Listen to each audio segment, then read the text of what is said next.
Welcome to episode 5 of the Let's Talks. Welcome to today's talk show.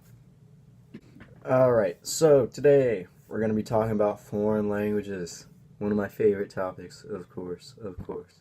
So, I think we need foreign languages because, we gotta connect the world, you know what I'm saying? What would happen if I joined the Chinese Fortnite server and I can't talk to anybody? You know, that'd be a waste. There's millions of people, billions of people that I can talk to if I knew a second language. Billions. Honestly, it would be wonderful to learn as many languages as you possibly could, just to be able to talk to so many more people. Now, there's hundreds of languages that we could learn. There's French, Spanish, German, Polish, every single language. You could learn just one, and it would allow you to speak to millions of more people. And if you choose your languages right, such as Chinese or Japanese or French, you could speak to millions or billions of people, depending on how popular the language is that you choose. Now, I personally love French and Japanese. Let me tell you a little backstory, alright? So, we'll talk about the French backstory first, because, French is it's hot, top level, baby. Alright, so, my French backstory, here's how it goes, alright? So, middle school, one of my favorite times. But, middle school was alright, I'm not gonna try to say it wasn't good, because I liked it, it was good. But, so, if you go into, middle school, in the US, at least, you have to take a foreign language if you want an advanced diploma for high school. But if you don't want an advanced diploma, no one really cares. You don't have to take a foreign language. But as my scholar events happened, I chose to invest my time into a foreign language. And my school was not particularly big, so I chose French because there's only two choices in middle school, which is French or Spanish. So I chose French because everyone was taking Spanish, and I'm gonna be like, hey, I'm gonna be that kid that takes French, woo! But, so, I walk into my French class, it was nice, alright? I met a Canadian, French speaker. She was my teacher. She, very smart, knows a ton about French culture and Canadian culture. She speaks French very well, although she speaks Quebec French, which is, I don't know if you guys know, but it's actually very different from French French, or France French, because, I don't know, it's like, if you speak in the very south of America, you're going to have a very, very country accent, and if you're speaking up in Maine, you're going to have a very city accent. So they're two very different places, and that aligns with your accent. So I learned Quebec French for 2 years, and then I went to high school, where then I had the choice to either move to Latin or keep going on my French career. And I chose to keep going on French because I've already taken 2 years of it. Why wouldn't you just keep going? So, I learned more French, although this time, instead of Quebec French, I learned France French, which it's a real predicament because they're pretty different. Many words actually are quite different and contrast a lot. So, I started learning French, and that year, I really learned nothing. 9th grade, nothing. Now I'm going into 10th grade, and I have, yet again, another new French teacher, because the French teacher I had in 9th grade just moved away. Although this one is very, very hyper. Oh my gosh. She is so hyper, dude. I love her class. It's very easy, if you know what I'm saying. Gosh dang it, dude.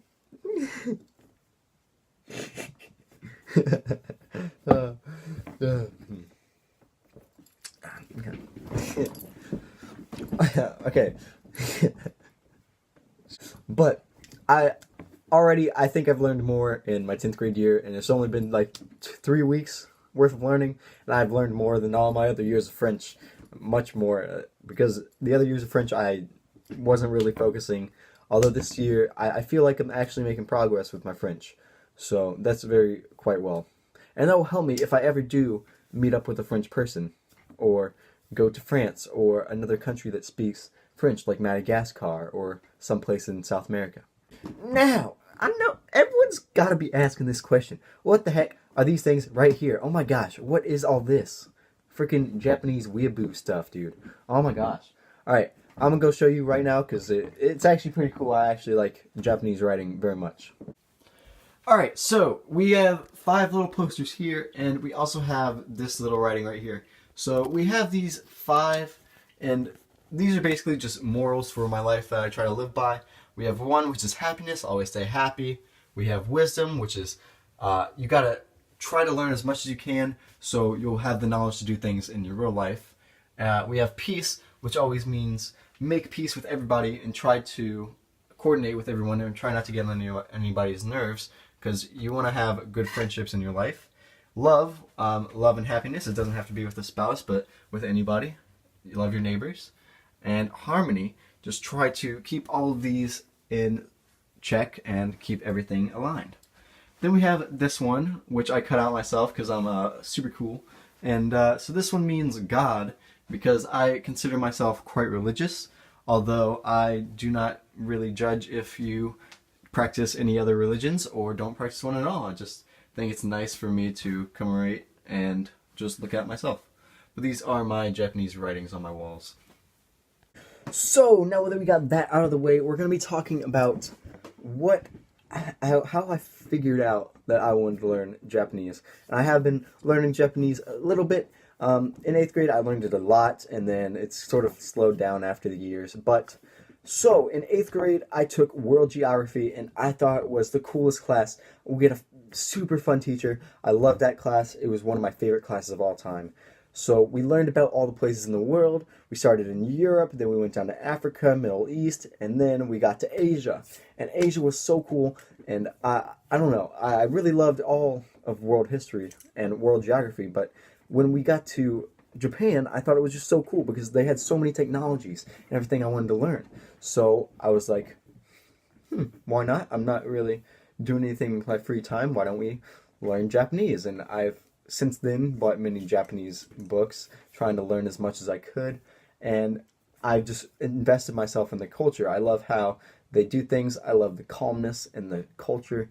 There's many old worship places and wonderful, peaceful places all along Japan. And it's just beautiful. Everything they have there is so architecturally sound and creatively run by the Japanese government. And it's really beautiful there. Tokyo, I would love to go to Tokyo and everything like that. But I learned Japanese as a foreign language because I essentially want to go there. Also, France, I would love to go to France, but Japan would probably be my first choice. But in Tokyo and all those places in Japan, they have super cool stuff, like the Sega headquarters, I'm pretty sure is there. They've got a replica of the Eiffel Tower, although it's red. Why wouldn't you want to go to a red Eiffel Tower? It's like, oh my gosh, unseen before. Everything's so bright in Japan. There's billboards, there's pink, there's purple, there's blue, everywhere. It's like New York City, Times Square, except like times like 40 is pretty much Japan. That's like all of Tokyo ever. And outside of Tokyo, it's just so peaceful. And it really would be a beautiful sight to see. I would love to go over there, but I learned Japanese just to get halfway there. If I ever went, or if I ever met someone Japanese, it would be great. So, in conclusion, when talking about foreign languages, I say learn as many as you can so you can reach out to as many people as you can, and when the job workforce comes, you can make sure that you're there and able to talk to as many people as possible, because foreign languages are very useful for jobs, such as if I was a translator, or if I was working on a server, and then I had to work with a coworker over in another country, and they don't speak English that well, so I could use their native language. So that is going to be it for today's episode. Thank you guys so much for enjoying this episode with me. Hope you guys had a fun time. I hope to see you all in the next video, and I'll see you later, guys. Au revoir.